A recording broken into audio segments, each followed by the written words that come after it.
नाशिक जिल्ह्यासह उत्तर महाराष्ट्रामध्ये वाढलेल्या मतदानाच्या टक्केवारीमुळे प्रस्थापितांना देखील धक्का बसण्याची शक्यता आहे। यंदाच्या विधानसभा निवडणुकीमध्ये धक्कादायक निकाल लागेल याची चर्चा आता सुरू झाली आहे आणि त्याच प्रमाणात सरकारी योजनांचं मराठा आरक्षण बटेंगे तो कटेंगे, त्यामुळे मतांचं विभाजन होऊन वेगळा निकाल देखील हाती येण्याची शक्यता आहे असा अंदाज ज्येष्ठ पत्रकारांनी व्यक्त केला।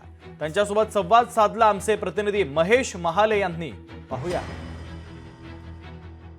विधानसभा निवडणुकीचं मतदान झालेलं आहे आणि उत्सुकता आहे ती आता मतमोजणीचे निकाल काय येणार आहे हे आपण जाणून घेणार आहोत। आपल्यासोबत नाशिकमधील ज्येष्ठ पत्रकार आहे। सुरुवातीला आपण नाशिकच्या दिव्य मराठीचे समूह सल्लागार JP सर आहे, आपण त्यांना विचारा। सर, काय सांगणार? खरं तर मतदान झालेलं आहे, काय कला असेल नाशिक जिल्ह्याचा आणि एकंदरीत उत्तर महाराष्ट्राचा? लाडकी बहीणचा काही इम्पॅक्ट या सगळ्या मतदानावर झालेला वाटतं? लाडकी बहिणीचा इम्पॅक्ट होईल, बटेगे कटेगे याच्यामुळे जे हिंदू वोट जे एकत्र आलं त्याचा पण इम्पॅक्ट दिसेल आपल्याला। तसं दुसरीकडे तुम्हाला मराठा आरक्षणाचा जो मुद्दा होता त्याचा पण परिणाम दिसेल। नाही, एकूण या निवडणुकीमध्ये धक्कादायक काही निकाल लागतील याच्यामध्ये। उत्तर महाराष्ट्रात पण लागतील। जे प्रमुख उमेदवार जसे गिरीश महाजन तिकडे आहेत जळगावमध्ये, त्याच्यानंतर गुलाबराव पाटील आहेत, इकडं नाशिकमध्ये येवल्यामध्ये भुजबळ आहेत, नांदगावमध्ये सुहास कांदे आणि समीर भुजबळांची मारामारी तुम्ही सगळ्यांनी सर्वश्रुती बघितली सर्वांनी। तर एकूण इथले निवडणुकीचे निकाल पण धक्कादायक लागतील। मतदानाचा टक्का वाढला आहे। साधारणतः असं असतं की मतदानाचा टक्का वाढला की तो प्रस्थापितांना त्रासदायक ठरतो, पण इथं ते गणित उलटं पण ठरू शकतं। तर त्यामुळे असं स्पष्टपणे काही अंदाज व्यक्त करणं मुश्किल आहे यावेळेच्या निवडणुकीत। सहजपणे पैशांच्या चर्चा व्हायला लागलेल्या आहेत। कितीतरी व्हिडिओ आलेले आहेत पैसे वाटप करताना, मात्र त्याच्यावर कुठल्या कारवाई होताना दिसत नाही। सरकारच्या बाजूनी जर कोणी पैसे वाटत असेल तर त्याच्यावर कारवाई होत नाही, विरोधात कोणी असेल तर मग त्याच्यावर गुन्हे दाखल होत आहेत। तर ह्या सगळ्या अपप्रवृत्ती अपप्रकार जे आहेत या निवडणुकीत वाढलेलेच आहेत।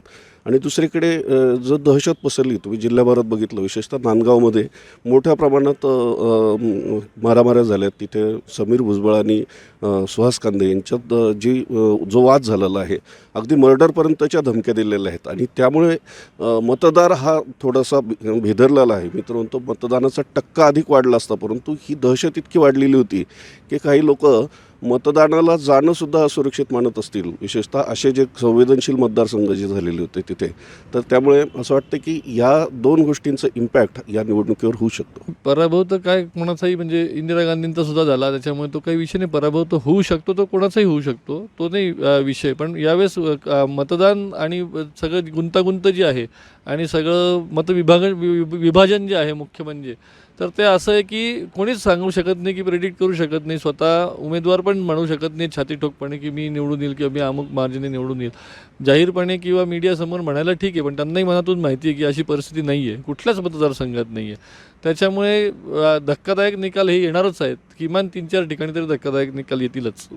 सरकारी योजनांचा काही फायदा होईल महायुतीला असं आपल्याला वाटतं? ज्या पद्धतीने त्या योजनांचा प्रचार प्रसार केला गेला आणि अखेरचे 2 महिने 3 महिने लोकांना, लाभार्थ्यांना प्रत्यक्ष मदत देण्यात आली, प्रत्यक्ष खात्यावर पैसे टाकणं असोत किंवा बाकीच्या सवलती देणं असोत, तर ते बघता कुठेतरी लोकांना एक सॉफ्ट कॉर्नर असू शकतो। आणि नंतर जो प्रचार झाला की समजा सरकार गेलं तर या योजना बंद होतील, पुढचं येणाऱ्या सरकारकडे पैसे मिळणार नाहीत त्यांना केंद्राकडून, या योजना बंद होतील, तर अशी एक थोडीशी ज्याला आपण म्हणूयात की भीती पण घालण्यात आली त्या मतदाराच्या मनात।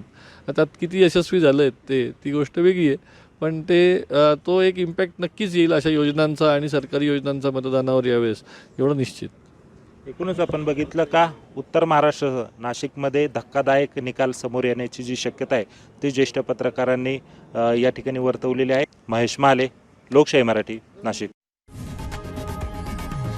लोकशाही मराठी, ऐका, पहा, जागरूक रहा।